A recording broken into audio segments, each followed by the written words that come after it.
اسلام آباد کے بلدیاتی انتخابات، وفاقی حکومت کے انٹرا کورٹ اپیل۔ انڈیا کے زیر انتظام کشمیر میں عوام حکومت پر تنقید سے خوف زدہ، اور جانیے گا پاکستانی عوام کی 2022 کی گوگل سرچ کے بارے میں۔ یہ BBC اردو سروس ہے۔ کاشان اکمل سے خبریں سنیے۔ اسلام آباد کے بلدیاتی انتخابات کے حوالے سے وفاقی حکومت اور الیکشن کمیشن آف پاکستان نے اسلام آباد ہائی کورٹ کے سنگل بینچ کے فیصلے کے خلاف انٹرا کورٹ اپیلیں دائر کر دی ہیں، جس میں گزشتہ روز کے فیصلے پر عمل درآمد ناممکن قرار دیا ہے۔ تفصیل بتا رہے ہیں سعد سہیل۔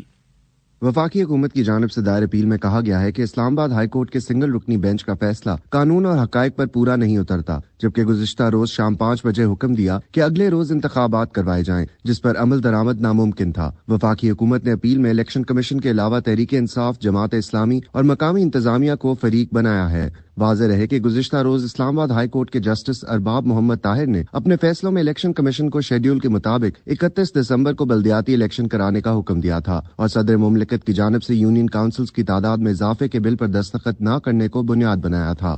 سابق وزیر اعظم اور چیئرمین پاکستان تحریک انصاف عمران خان نے وفاقی دارالحکومت میں بلدیاتی انتخابات سے متعلق اسلام آباد ہائی کورٹ کے فیصلے پر عمل درآمد نہ ہونے پر الیکشن کمیشن پر تنقید کرتے ہوئے اسے وفاقی حکومت کی بی ٹیم قرار دیا ہے۔ تفصیل بتا رہی ہیں کرن فاطمہ۔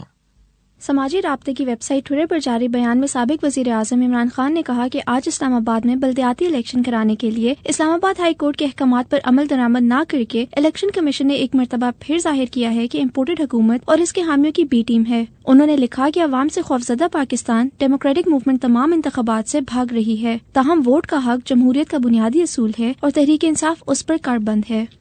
پاکستان تحریک انصاف کے رہنما فواد چودھری نے کہا ہے کہ ان کی جماعت نے میڈیا رپورٹس کی بنیاد پر ٹیکنوکریٹ نظام لانے کے خلاف اپنے خدشات کا اظہار کیا تھا۔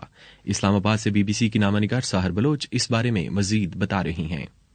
فواد چودھری نے کہا ہے کہ پاکستان کو درپیش مسائل سیاسی ہیں نہ کہ معاشی۔ ٹیکنوکریٹ حکومت پاکستان کو مستحکم نہیں کر سکتی۔ انہوں نے کہا کہ جلد انتخابات ان مسائل سے نمٹنے کا واحد حل ہے۔ واضح رہے کہ PTI پچھلے کچھ عرصے سے پاکستان میں ٹیکنوکریٹ نظام لانے کے خلاف متعدد بیانات دے چکی ہے، جبکہ حکومت بھی اس کی تردید کر چکی ہے۔ PTI اپنے موقف پر اب بھی ڈٹی ہوئی ہے کہ وہ پاکستان میں معیشت کو بچانے کے لیے ایسے کسی سیٹ اپ کو قبول نہیں کرے گی۔ اسی طرح وفاقی وزیر داخلہ رانا ثناء اللہ نے ایک بیان میں کہا ہے کہ موجودہ حکومت ایسا کوئی اقدام نہیں اٹھا رہی ہے اور اس قسم کی تمام تر باتیں بے بنیاد ہیں۔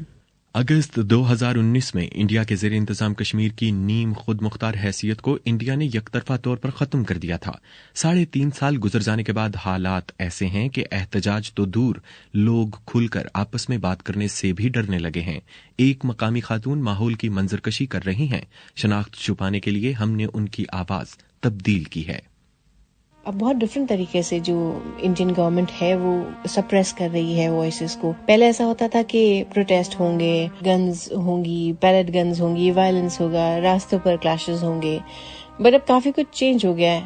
اگر آپ دیکھیں گے بہت ساری ویب سائٹس ہیں جو کشمیر کے بارے میں بات کرتی ہیں، وہ کشمیر میں نہیں چلتی۔ میرے اکارڈنگ ایک سافٹ وائلنس کا طریقہ ہے جہاں پر ہم مار کسی کو نہیں رہے لیکن چھوٹے چھوٹے طریقوں سے لوگوں کو انٹیمیڈیٹ کر رہے ہیں۔ سوشل میڈیا پر کچھ پبلش کریں گے تو اکثر ایسا ہوتا ہے کہ کسی نہ کسی چارج کے انڈر اریسٹ کیا جاتا ہے۔